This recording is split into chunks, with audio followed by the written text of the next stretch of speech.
सभी को बहुत बहुत शुभकामनाएं। हमारा देश दुनिया भर में सांस्कृतिक और भाषाई दृष्टि से बहुत समृद्ध है। देश की भाषाई संपन्नता को ध्यान में रखते हुए संविधान निर्माताओं ने भारत के संविधान में भाषाओं के लिए अलग से प्रावधान किया, जिसमें प्रारंभ में 14 भाषाएं रखी गई और अब 8वीं अनुसूची में कुल 22 भाषाएं सम्मिलित हैं। भारत की सभी भाषाएं महत्वपूर्ण हैं। उसका अपना अपना एक समृद्ध इतिहास है और विभिन्न भारतीय भाषाओं के साथ समन्वय स्थापित करते हुए हिंदी ने जनमानस के मन में एक विशेष स्थान भी प्राप्त किया है। यही कारण है कि आजादी के आंदोलन में अनेक स्वतंत्रता सेनानियों ने महात्मा गांधी, सरदार वल्लभ भाई पटेल, विनोबा भावे, आचार्य कृपलानी, काका साहेब कालेलकर, जवाहरलाल नेहरू, ये सभी ने हिंदी को संपर्क भाषा बनाकर आंदोलन की गति को बढ़ाने का प्रयास किया। स्वराज प्राप्ति के हमारे स्वतंत्रता आंदोलन में स्वभाषा का आंदोलन निहित ही था। स्वतंत्रता प्राप्ति के बाद हिंदी की महत्वपूर्ण भूमिका को देखते हुए संविधान निर्माताओं ने अनुच्छेद 343 द्वारा संघ की राजभाषा हिंदी और देवनागरी लिपि को अपनाया। संविधान के अनुच्छेद 351 में हिंदी भाषा के विकास के लिए हमें निर्देश भी संविधान ने किया है। देशवासियों, माननीय प्रधानमंत्री श्री नरेंद्र मोदी जी के प्रेरणादायक नेतृत्व में आज जब पूरा देश आजादी का अमृत महोत्सव मना रहा है और प्रत्येक क्षेत्र में हम नई ऊर्जा के साथ नए संकल्प ले रहे हैं, ऐसे में यह सामूहिक प्रयास होना चाहिए कि राजभाषा हिंदी को लेकर संविधान द्वारा निर्धारित लक्ष्यों को हम प्राप्त करें। किसी भी लोकतांत्रिक देश में सरकारी कामकाज की भाषा तभी सार्थक भूमिका अदा कर सकती है जब देश के जन सामान्य से वो जुड़ी हो और जितने भी निर्णय लिए जाते हैं, जितनी भी नीतियां बनती हैं, वो नीतियां तभी लोकभोग्य हो सकती है जब वो स्थानीय लोगों की भाषा में हो। इसके साथ साथ हिंदी को इन्हीं विशेषताओं को ध्यान में रखते हुए 14 सितंबर 1949 के दिन हिंदी को राजभाषा के रूप में स्वीकार किया गया। इसके साथ ही राजभाषा हिंदी में आवश्यकता के अनुसार शब्दावली निर्माण, वर्तनी के मानकीकरण किए गए और सरकारी कार्यों में हिंदी को बढ़ावा देने के लिए प्रेरणा प्रोत्साहन की नीति अपनाई गई। राजभाषा की इस विकास यात्रा में हमने कई पड़ाव पार कर लिए हैं, लेकिन अभी भी बहुत कुछ करना बाकी है।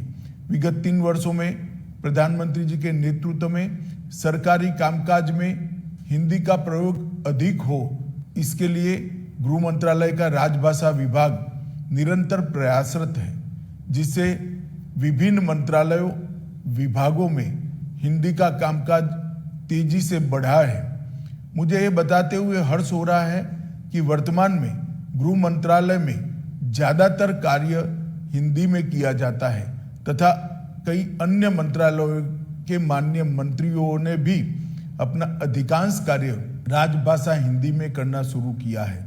राजभाषा कार्यान्वयन की गति को तीव्र करने और समय समय पर किए गए कार्यों की समीक्षा हेतु मई 2019 में नई सरकार के गठन के पश्चात 57 मंत्रालयों में से 53 मंत्रालय की हिंदी सलाहकार समितियों का गठन कर लिया गया है तथा इसकी निरंतर बैठकें आयोजित की जा रही हैं। देश भर में विभिन्न शहरों में राजभाषा के प्रयोग को बढ़ाने की दृष्टि से अब तक कुल 527 नगर राजभाषा कार्यान्वयन समितियों का गठन किया जा चुका है। विदेश में लंदन, सिंगापुर, फिजी, दुबई और पोर्ट लुई में भी नगर राजभाषा कार्यान्वयन समिति का गठन किया गया है। राजभाषा कार्यान्वयन को और मजबूत करने की दिशा में संसदीय राजभाषा समिति अपनी सिफारिशों के 11 खंड माननीय राष्ट्रपति जी को प्रस्तुत कर चुकी है।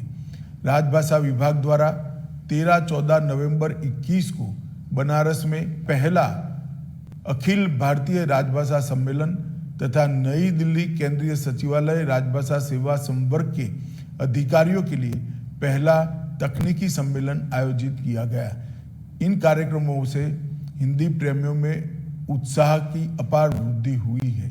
यह और भी सुखद है कि हिंदी दिवस 2022 तथा द्वितीय अखिल भारतीय राजभाषा सम्मेलन का ऐतिहासिक आयोजन गुजरात के सूरत शहर में हो रहा है।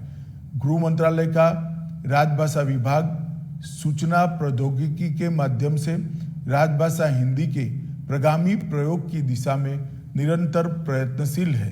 राजभाषा विभाग ने स्मृति आधारित अनुवाद प्रणाली कंठस्थ का निर्माण और विकास किया है, जिसमें लगभग 22 लाख वाक्य शामिल किए जा चुके हैं। इस टूल का प्रयोग सुनिश्चित कर सरकारी कार्यालयों में अनुवाद की गति एवं गुणवत्ता बढ़ाई गई है।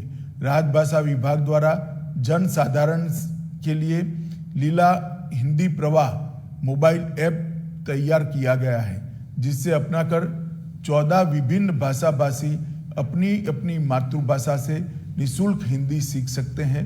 राजभाषा विभाग के ई महाशब्दकोश में 90,000 शब्द सम्मिलित किए गए हैं और ई सरल हिंदी वाक्य कोश में 9,000 वाक्य शामिल है। माननीय प्रधानमंत्री श्री नरेंद्र मोदी जी के नेतृत्व में देश को नई शिक्षा नीति मिली, जिसमें मातृभाषा में शिक्षा देने को प्राथमिकता दी जा रही है। राजभाषा विभाग ने अमृत महोत्सव के अवसर पर विधि, तकनीकी, स्वास्थ्य, पत्रकारिता तथा व्यवसायिक में भारतीय भाषाओं के प्रचलित शब्दों को शामिल करते हुए हिंदी से हिंदी बृहद शब्दकोश के निर्माण पर भी काम शुरू किया है और सुलभ संदर्भ के लिए एक अच्छे शब्दकोश का सृजन किया जा रहा है। इस तरह की उन्नत शब्दावली प्रशिक्षण, अनुवाद तथा शीघ्रता से ग्रहण करने में भाषा की जानकारी की दृष्टि से बहुत महत्वपूर्ण होगी। हजारों वर्षों से भारतीय सभ्यता की अविरल धारा हमारी भाषाएं, संस्कृति और लोक जीवन में सुरक्षित रही है। भारत में स्थानीय भाषाओं का योगदान हमारी संस्कृति को आगे बढ़ाने के लिए अतुलनीय रहा है। इन भाषाओं ने हिंदी को समृद्ध किया है। हिंदी उन समस्त भारतीय भाषाओं की मूल परंपरा से है जो इस देश की मिट्टी से उपजी है, यही पुष्पित और पल्लवित हुई है और जिन्होंने अपनी शब्द संपदा, भाव संपदा, रूप, शैली और अपने पदों से हिंदी को लगातार समृद्ध किया है। राजभाषा हिंदी किसी भी भारतीय भाषा की प्रतिस्पर्धी नहीं है, बल्कि उसकी सखी है और हमारी सभी भाषाओं का विकास एक दूसरे के परस्पर सहयोग से ही संभव है। प्रिय देशवासियों, हिंदी दिवस के इस अवसर पर मैं आप सभी का आह्वान करता हूं कि आप और हम मिलकर ये संकल्प ले कि अपनी भाषाओं पर गर्व की अनुभूति हम करेंगे। माननीय प्रधानमंत्री श्री नरेंद्र मोदी जी देश विदेश के मंचों पर हिंदी में उद्बोधन देते हैं, जिससे सभी हिंदी प्रेमियों में उत्साह का संचार होता है। आजादी के 75 वर्ष पूर्ण हो चुके हैं और माननीय प्रधानमंत्री जी के प्रतिभाशाली नेतृत्व में आने वाले 25 वर्षों को देश के अमृत काल के रूप में मनाया जा रहा है। ऐसे में भाषाई समरसता को ध्यान में रखते हुए हिंदी तथा हमारी सभी भारतीय भाषाओं का विकास अत्यंत आवश्यक है। आइए आज संकल्प लें कि दैनिक कार्य में, कार्यालय के कामकाज में अधिक से अधिक काम हिंदी तथा स्थानीय भाषाओं में कर दूसरों के लिए अनुकरणीय उदाहरण प्रस्तुत करें और हमारी युवा पीढ़ी को भी इस रास्ते पर हम ले जाएं। हिंदी दिवस के शुभ अवसर पर आप सभी को पुनः मेरी हार्दिक शुभकामनाएं हैं। वंदे मातरम।